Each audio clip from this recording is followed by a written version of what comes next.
All right, so I want to talk about this topic because I feel like this topic doesn't really get approached in a way that is explanatory.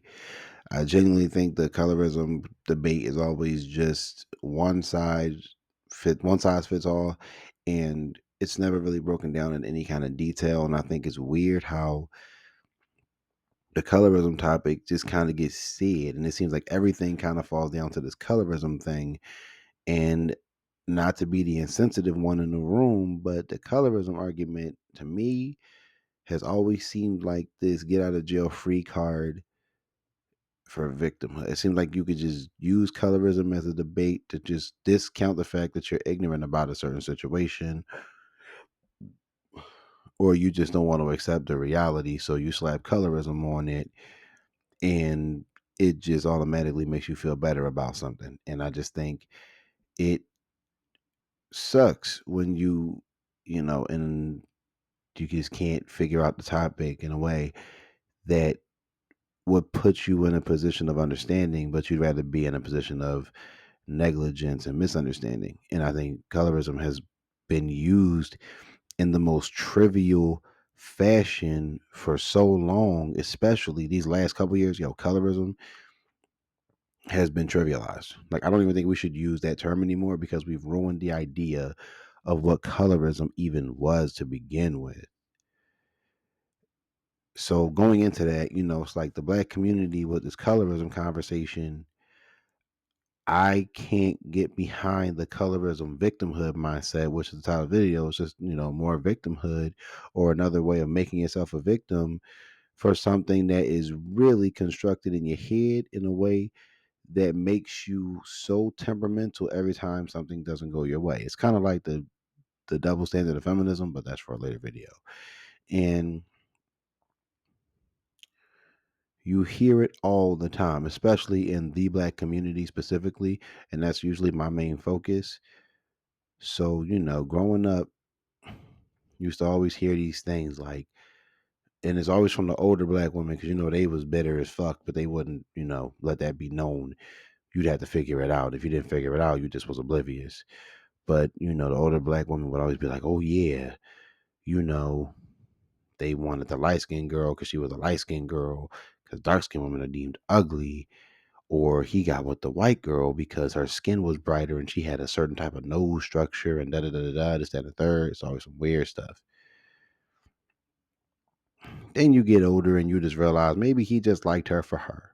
But unfortunately, in the black community, it's never seen that way. It's always there's some negative connotation to it, and there's always this negative thing towards a black man dating preferences or whatever they try to use as a safety net to enable some dumb shit you just said out your mouth.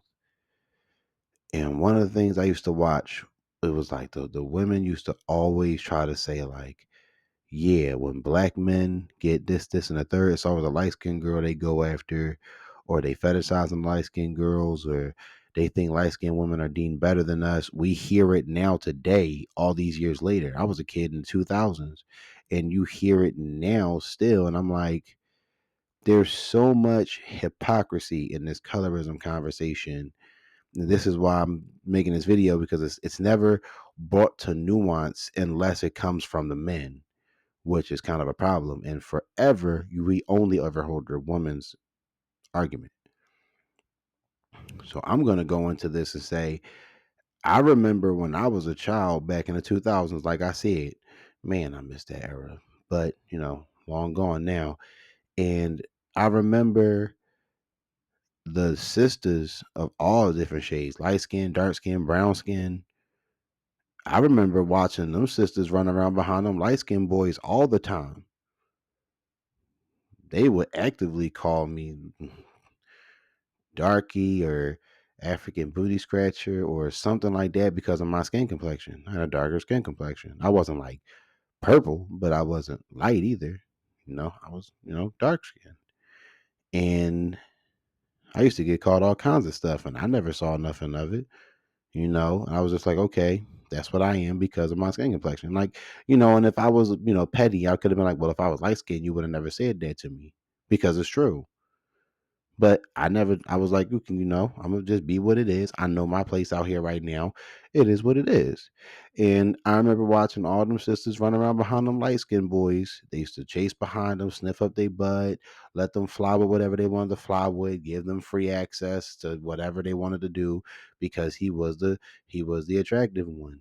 He was the one that looked better than all the other boys who were darker skinned. And we didn't care. The dark skinned brothers did not care. We didn't take it personal. We didn't go on TV and start crying about colorism. We didn't go on the internet or this, that, and the third. We just took it for what it was and we was like, okay, whatever. And then somewhere around the 2010s, all of a sudden, oh, you got to be a dark skinned man and this, that, and the third because colorism. And I'm like, y'all funny as hell. I remember being like, I was like, I'm a dark skinned brother, and I can tell you from experience, we was not always y'all pick. Now, I'm not saying that the dark skinned brothers never had women, because in on the women's defense, it's always the dark skinned woman never gets picked and she's never liked and this, that, and the third, and that's a bullshit lie. If I had to go off of a real life experience, I can say I think dark skinned girls get wifed up in healthier relationships than light skinned girls be in. I feel like the light skinned girls always in something toxic. But with the dark skinned girls, I don't really be seeing them. I'm not saying it doesn't happen, but the dark skinned girls, they always in relationships and with dudes and all that other stuff. I be seeing it all the time, and it don't seem like he's treating her any different. But again, you don't know what's going on behind closed doors, so I'll be a little more lenient with that statement. But it doesn't make any sense because I'm like, I see dark skinned girls with dudes all the time, wifing them, being with them, relationships and everything.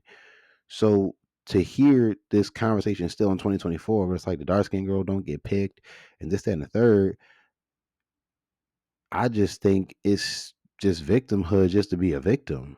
Because you could easily go get a dude if you are kind, feminine, in better shape. I don't think it's hard for a black girl, especially a darker skinned girl, to get a dude. If anything, darker skinned girls, I think it's easier for them to date outside their race than the light skinned girls. Because usually when I do see a black girl that date outside her race, it'd be like a chocolate joint. It'd be a chocolate sister. I'm like, damn, she dated outside her race. You know what I'm saying? So it just goes to show that I think this colorism thing, as far as the black community goes, it's never nuanced. It's always the men are wrong and the women are right.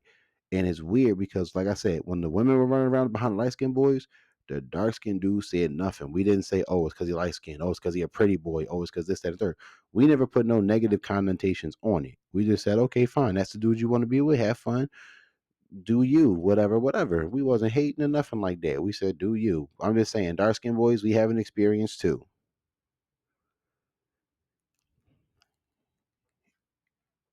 And thinking about it, whenever it's the man that it's, oh, she got a certain nose texture. Oh, she has a certain pigmentation to her skin that they like. And oh, it's just that and the third. They just don't want black women. They tell us we're ugly, this, that, and we don't do that. We really don't do that.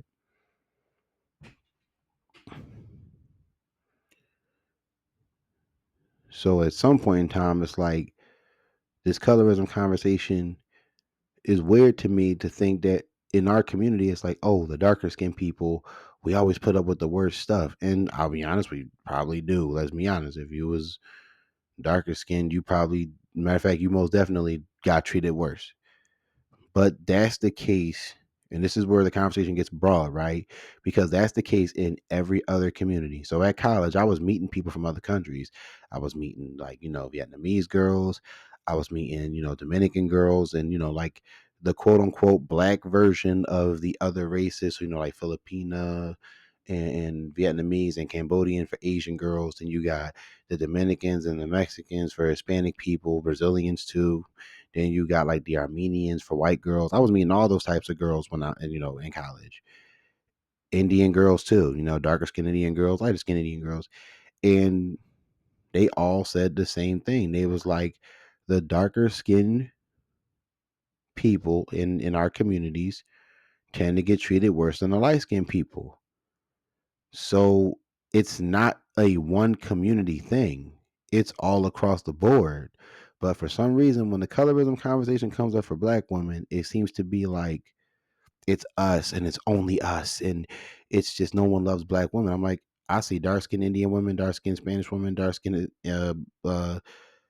white women. We'll say like the olivey skinned Italian girls. They got the little olivey goldish kind of skin, and the darker skinned Asian girls, and they never seem to have a problem getting wifed up. They seem to never have a problem finding a boyfriend. They never seem to have a problem doing any of that, and it doesn't seem to change their character. It doesn't. They don't walk around with this bad attitude with an excuse of colorism. They still get out there. They still perform. They still get wifed. So I don't know. This colorism conversation in the black community just feels so dumb now. It doesn't even make any sense. It's like no matter what it is, we slap colorism on it. And I can go down the line when excuse me, when I think Doja Cat, I think she beat Megan Thee Stallion for album of the year or something like that back in 2019. She beat Megan Thee Stallion in some category. And I remember this girl I was working with was just like, oh yeah, it's because she's light skinned. And I was like, that's absolutely not the case.